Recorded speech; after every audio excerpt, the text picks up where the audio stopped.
The Orange Bowl is the perfect example of why the 4-team playoff is and always has been stupid. It is the perfect example of why we need a 12-team playoff. Because in the Orange Bowl down in Miami, 2 playoff caliber teams will be squaring off at a game that for both of them feels meaningless. Number 6, Georgia, 12-1.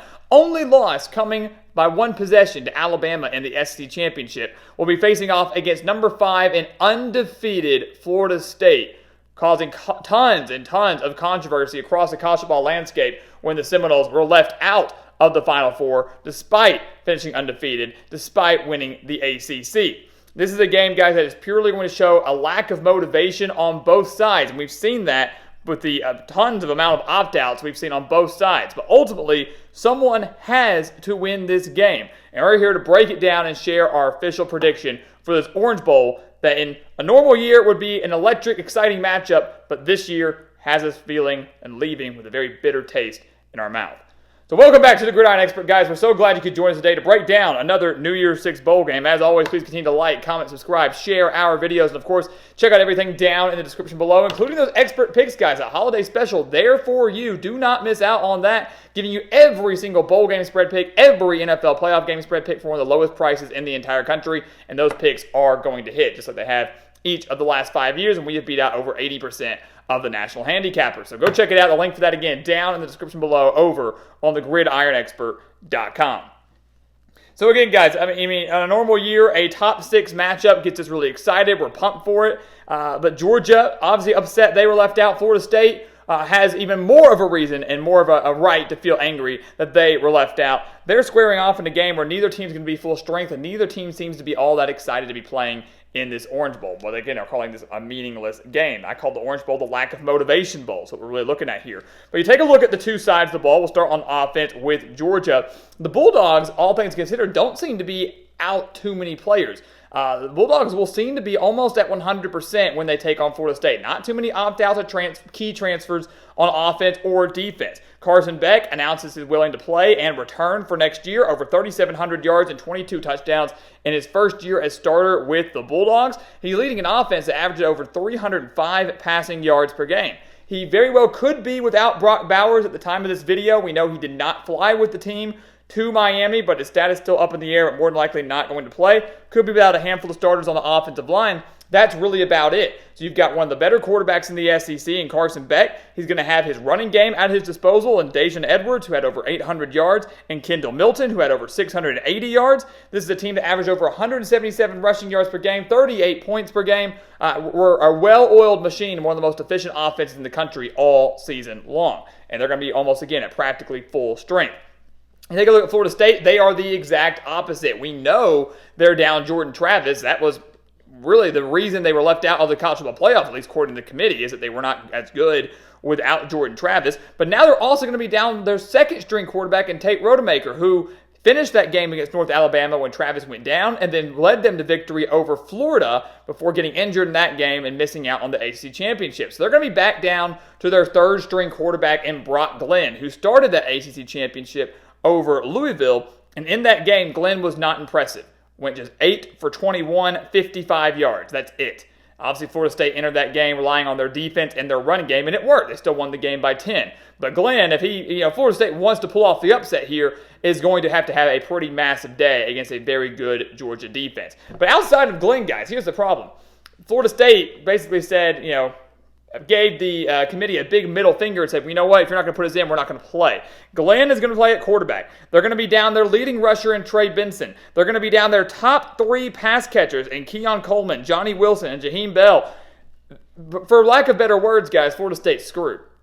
Offensively, they are screwed. You're playing with a quarterback who doesn't really give anybody a lot of faith. You're down your top running back. You're down your top 3 pass catchers. And look, even with all those guys playing, with their top 3 pass catchers playing, with Trey Benson playing and Brock Glenn under center, this team only mustered 219 yards of offense against Louisville in the ACC Championship. 164 of those coming on the ground, 73 of those rushing yards coming on one play. This is a team that only had 16 points against Louisville, had 7 3-and-outs, and that was with all those starters still playing. If they couldn't muster that much going against Louisville, how do we expect them to muster much against Georgia without all those players? That's a concern because this Georgia defense, guys, is fantastic. What would you expect from Kirby Smart? They could be down, as we said, a handful of starters, a handful of key players, but it's not going to be anything too major, too detrimental to their defense. This is a team that should be nearly 100% on the defensive side of the ball. Keyword is nearly. And this is a defense, guys, that was allowing 295.2 yards per game. That's 10th overall, so another top 10 unit. They were 11th versus the pass, giving up just 177 passing yards per game, and 29th versus the run, allowing 117 rushing yards per game. They have 29 sacks on the year. Florida State has allowed 24. They have forced 13 turnovers. And look, if I'm Kirby Smart, I am sending the house all day on Brock Glenn. I am pressuring the heck out of him. It's one of the biggest games of his career. You could argue the ACC championship was bigger, of course, but he's going up against this strong of a defense with no weapons on the outside. Go after him, go after him, go after him. And if you can rattle him early, you can go ahead and send the Seminoles home packing. You look at Florida State. Just like their offense, they're down a lot on defense. They relied on their defense against Florida. They relied on their defense against Louisville, and it worked. It's probably not going to work in this Orange Bowl, especially when they're down so many key starters. They're down their number 3 tackler in DJ Lundy at linebacker. They're going to be down their defensive lineman, Joshua Farmer, who had 5 sacks on the year. They're going to be down their star defensive end in Jared Verse, who had 9 sacks on the season, and their defensive lineman and Fabian Lovett as well. They're losing 17 of their 45 sacks on the year. That's 37.8% of their sack production, and they're losing nearly 20% of their tackling production. That's a major concern. And they're losing a lot up front. They're losing a lot on the defensive line and the linebacking core. That's a concern. This is a game where if I'm Georgia, I'm letting Carson Beck have the day off. Yeah, we know he can deliver through the air. We're not worried about that. But with Florida State being a little bit depleted on that front 7, that's where you use Daijun Edwards. That's where you use Kendall Milton. Use the run game to wear Florida State down. That's what you've got to do. If you're Florida State, you've got to find your guys, to rise out of the occasion, win that battle in the trenches, force Carson Beck to win the game through the air.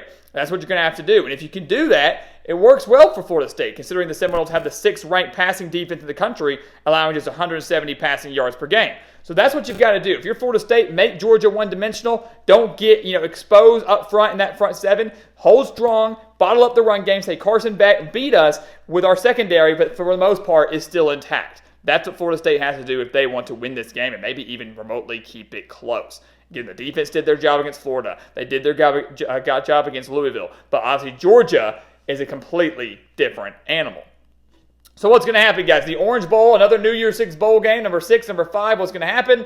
It's going to be a dominant victory by the Bulldogs. And I don't mean to cut to the chase there, but I don't see any way that Florida State keeps this game close. Maybe I'm wrong. Maybe the Seminoles come out and surprise the heck out of us. This is a team that for what it looks like right now, instead of coming out angry, instead of coming out trying to prove a point to the committee, they just phoned it in. And I can't say I blame them.